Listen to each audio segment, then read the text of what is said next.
Hello student, तो यहाँ पे आपके सामने एक और नया क्वेश्चन, जैसा कि मैंने बोला था जो भी आपका टॉपिक है वो कवर हो जाएगा। तो हम लोग आई टी जेई एडवांस का एक क्वेश्चन सॉल्व करेंगे। तो जेई एडवांस में कॉम्प्लेक्स नंबर का जो टॉपिक होता है इस पर बहुत ही कम क्वेश्चन बनता है। तो आई टी जेई एडवांस 2024 में एक क्वेश्चन बना था। जो क्वेश्चन क्या है ध्यान से देखना। Let function of x equal to x की power 4 a x cube plus b x square plus c be a polynomial with real coefficient such that f of 1 equal to -9। Suppose that iota root 3 is the root of the equation 4x cube plus 3ax square plus 2bx equal to 0, where iota is equal to under root में -1. If alpha 1, alpha 2, alpha 3 and alpha 4 are all the roots of the equation function of x is equal to 0, then alpha 1 का square, alpha 2 का square, alpha 3 का square, alpha 4 का square is equal to, यानी किसके बराबर होगा। तो alpha 1, alpha 2, alpha 3 जो है वो इस फंक्शन x का रूट है। ओके, एंड यहाँ पे आयोटा रूट 3 एक रूट दिया हुआ है जो इस इक्वेशन का रूट है। ओके, तो यहाँ पे जरा ध्यान से देखो, ये जो आपके सामने ये वाला इक्वेशन लिखा हुआ है वो इसी इक्वेशन को डिफरेंशिएट करके लिखा गया है। तो हम लोग इसी के हेल्प से अल्फा 1, अल्फा 2, अल्फा 3 की वैल्यू निकालेंगे। तो हम लोग यहीं से चलेंगे, यानी जो हम लोग की कहानी स्टार्ट होगी वो जो इसमें गिवन है इसी से स्टार्ट होगी। ओके, तो यहाँ पे जो दिया है पहले हम लोग इसको लिख लेते हैं। तो ज़रा ध्यान से आप लोग देखना, यहाँ पे क्वेश्चन में क्या कह रहा है कि यहाँ पे लिखा है 4x cube plus 3ax square plus 2bx equal to 0। Okay, अगर मैं यहाँ से x को कॉमन ले लूँ तो अंदर क्या बचेगा, अंदर बचेगा 4x square plus 3ax plus 2b is equal to 0।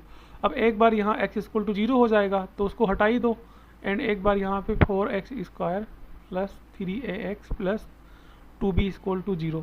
तो यहाँ पे एक रूट गिवन है, मतलब x की एक वैल्यू यहाँ पे गिवन है √3 आयोटा। अब एक बात आप लोग याद रखना कि जैसे यहाँ पे जो भी कोफिशिएंट है वो सब पॉजिटिव में है, ठीक है। तो अगर कोफिशिएंट आपके पॉजिटिव होते हैं तो जो आपके यहाँ पे रूट होते हैं, अगर वो कॉम्प्लेक्स रूट हैं तो कॉम्प्लेक्स रूट का कॉन्जुगेट भी मौजूद होता है। मतलब कि अगर यहाँ पे एक वैल्यू प्लस में है तो एक वैल्यू माइनस में भी होगी। ओके, इतना ठीक है।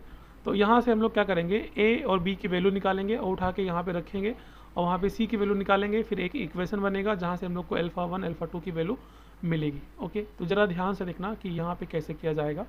तो आपने पढ़ा होगा सम ऑफ रूट के बारे में। तो सम ऑफ रूट क्या होता है, alpha plus beta is equal to होता है माइनस बी अपॉन में ए।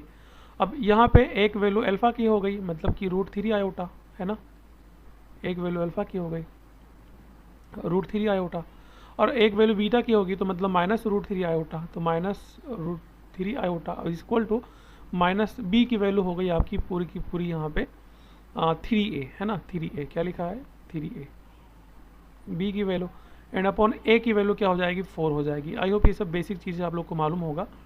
तो यहाँ से √3 आयोटा माइनस √3 आयोटा इसको यहाँ पे सॉल्व करोगे तो ये 0 आएगा। तो 0 इक्वल टू यहाँ पे 3a और अपॉन में 4 बचेगा। अब सबको उधर भेज दोगे तो यहाँ फाइनली सॉल्व करने पे a की वैल्यू क्या आ जाएगी 0 आ जाएगी। सिंपल, कोई बहुत बड़ी चीज़ नहीं है। अब यहाँ पे हम लोग निकालते हैं प्रोडक्ट। तो प्रोडक्ट क्या होता है, प्रोडक्ट आपका होता है alpha into beta is equal to c upon में ए, है ना। तो अल्फा की वैल्यू तो आपकी है √3 आयोटा और इंटू बीटा की वैल्यू है minus √3 iota, and is equal to यहाँ पे सी की वैल्यू कितनी है 2b है, तो सी की वैल्यू 2b हो गई, एंड ए की वैल्यू कितनी है 4। इतना ठीक है। √3 आपका 3 हो जाएगा, एन आयोटा आयोटा आयोटा का स्क्वायर और ये -1, तो आयोटा का स्क्वायर -1 ही होता है। अरे -3 इसको लिख दो इंटू आयोटा का स्क्वायर -1, और यहाँ से आपका ये 2b अपॉन में क्या हो जाएगा 4 हो जाएगा। तो ये माइनस माइनस प्लस, तो ये 4 3 जा 12 हो जाएगा, और ये अपॉन में 2 इज इक्वल टू b। तो यहाँ पे जब इसको सॉल्व करोगे तो b की वैल्यू आएगा 6। इतना ठीक है। अब इस सब को उठा के इसके अंदर रख दो, मतलब कि फंक्शन ऑफ x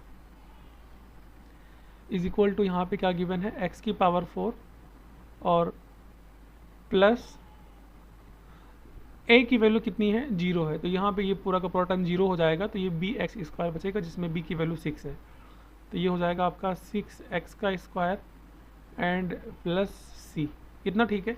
अब हम लोग को c की वैल्यू चाहिए, तो यहाँ पे देखो ध्यान से, यहाँ पे f ऑफ 1 इक्वल टू कितना दिया है -9 दिया है, मतलब हम लोग यहाँ पे x की जगह पे 1 रखेंगे, है ना। ज़रा ध्यान से देखना, मैं इसको सॉल्व करता हूँ। एक मिनट में पूरा यहाँ पे सॉल्व नहीं करता हूँ, पहले मैं इतना केवल यहाँ से हटाता हूँ, है ना। तो देख रहे हो यहाँ पे कि किस तरह से किया जा रहा है। भाई एडवांस का क्वेश्चन है, आपका थोड़ा सा दिमाग यहाँ पे जो है वो लगना चाहिए, है ना। तो हम लोग क्या करते हैं, x की वैल्यू यहाँ पे 1 रखते हैं। तो यहाँ पे f ऑफ 1 इक्वल टू क्या हो जाएगा, 1 की पावर 4 प्लस 6 इंटू 1 का स्क्वायर और प्लस सी। f ऑफ 1 की वैल्यू तो -9 है, तो इसकी पूरी जगह पे -9 हो जाएगी। एंड ये 1 आएगा, ये 6 आएगा और प्लस सी आएगा। तो ये यहाँ पे सी इक्वल टू फिर कितना आ जाएगा, -9, 6 प्लस 1 7, उधर जाएगा तो माइनस हो जाएगा, तो -7, यानी कि सी की वैल्यू यहाँ से कितनी आ जाएगी, -16 आ जाएगी। सिंपल। तो यहाँ से जो आपका पूरा का पूरा फंक्शन ऑफ x है वो क्या बन जाएगा, x की पावर 4, a वाला तो 0 है और b वाला है 6x स्क्वायर, मतलब यहाँ पे रख दो उठा के c की वैल्यू, n प्लस, तो c की वैल्यू माइनस में 16 है, तो ये -16 हो जाएगा। बताओ इतना ठीक है? अगर इतना ठीक है तो बहुत अच्छी बात है। एंड यहाँ पे एक चीज़ लेट कर लेना, let x square equal to t। तो यहाँ पे एक क्वाड्रेटिक इक्वेशन बन जाएगा ये। अब ज़रा ध्यान से देखना, मैं यहाँ पे इसको कैसे सॉल्व करने वाला हूँ। तो मैं पहले इसको मिटाता हूँ अब, है ना, ये तो ये तो आपका ख़त्म। यहाँ से आगे बढ़ते हैं, तो ध्यान से देखना आप लोग। तो यहाँ पे आपका जो फंक्शन दिया है f ऑफ x, इसको मैं x स्क्वायर का स्क्वायर और प्लस 6x स्क्वायर माइनस 16 लिख सकता हूँ। तो ये हो जाएगा आपका t का square plus 6t minus 16 equal to 0 मान लो, क्योंकि यहाँ पे फंक्शन x जो है 0 के बराबर दिया है। इतना ठीक है? एंड यहाँ पे इसको सॉल्व कर लो, जो भी इसके रूट निकल के आएंगे वही आपके यहाँ पे α1 α2 के वैल्यू होंगे। तो यहाँ पे इसको आप लोग को इसको सॉल्व करना है ना। तो अब मैं इसको भी एकदम सिंपल तरीके से ही सॉल्व करता हूँ। तो यहाँ पे ये क्या हो जाएगा, t का स्क्वायर, एंड यहाँ पे ज़रा ध्यान से देखना, 8 2 16 हो जाएगा, और यहाँ पे 8 में से 2 माइनस करोगे तो 6 बचेगा। मतलब मैं कहना चाहता हूँ यार कि यहाँ पे 8t अगर कर दो और -2t कर दो, तो यहाँ पे आपका जो काम है वो बन जाएगा, है ना, -2t और -16। ये तो एकदम बिल्कुल बेसिक सी चीज़ें आप लोग को आता ही होगा। तो यहाँ पे आप जब t को कॉमन लोगे तो अंदर क्या बचेगा, t प्लस 8, एंड -2 कॉमन लोगे तो अंदर क्या बचेगा, t प्लस 8 इक्वल टू 0। तो यहाँ पे एक ब्रैकेट में t प्लस टी और एक ब्रैकेट में t minus 2 is equal to 0। तो यहाँ पे t की एक वैल्यू आएगी -8, एंड यहाँ पे t की एक वैल्यू आएगी +2। अभी पूरा का पूरा t तो आपका x स्क्वायर के बराबर है, तो यहाँ से x स्क्वायर इक्वल टू -8 आ जाएगा। एंड यहाँ पे जब आप सॉल्व करोगे ये, तो ये 2√2 आयोटा आएगा। सॉल्व करना ही आएगा, कॉम्प्लेक्स वैल्यू आएगी। एंड यहाँ पे x, और भी ये प्लस माइनस में आएगा ना, ए में थोड़ा सा मैं यहाँ पे इसको सही कर दूँ, ये आपकी क्योंकि रूट है ना, स्क्वायर रूट लगाओगे तो ये वैल्यू आपकी प्लस माइनस में आएगी। तो x इक्वल टू ये जो वैल्यू है आपकी ये प्लस माइनस में आएगी, है ना। एंड यहाँ पे x स्क्वायर इक्वल टू ये 2 हो जाएगा, तो यहाँ x की जो वैल्यू होगी वो ±√2 आएगी। बताओ इतना ठीक है? तो कोई देखो कोई टफ चीज़ नहीं है बिल्कुल भी। तो मैं यहाँ पे इसको आगे लिखता हूँ, ठीक है। तो अब ज़रा ध्यान से देखना आगे।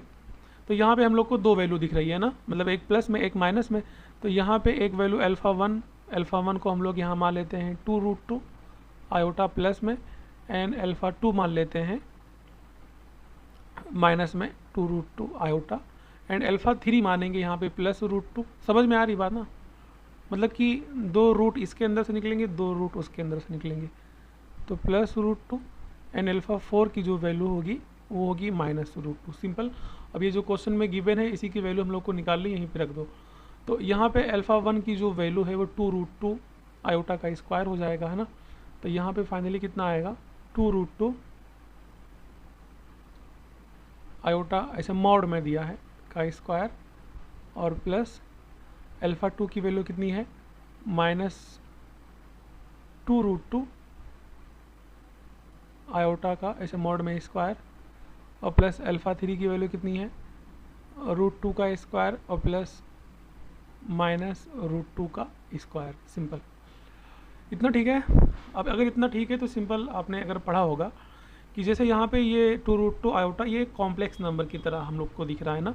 तो कॉम्प्लेक्स नंबर में जो 2√2 रियल नंबर है, तो रियल नंबर का अंडर रूट के अंदर मतलब स्क्वायर का सम आपका, इसको सोल्व करने का तरीका आपको अगर मालूम होगा तो बहुत ही अच्छी बात है।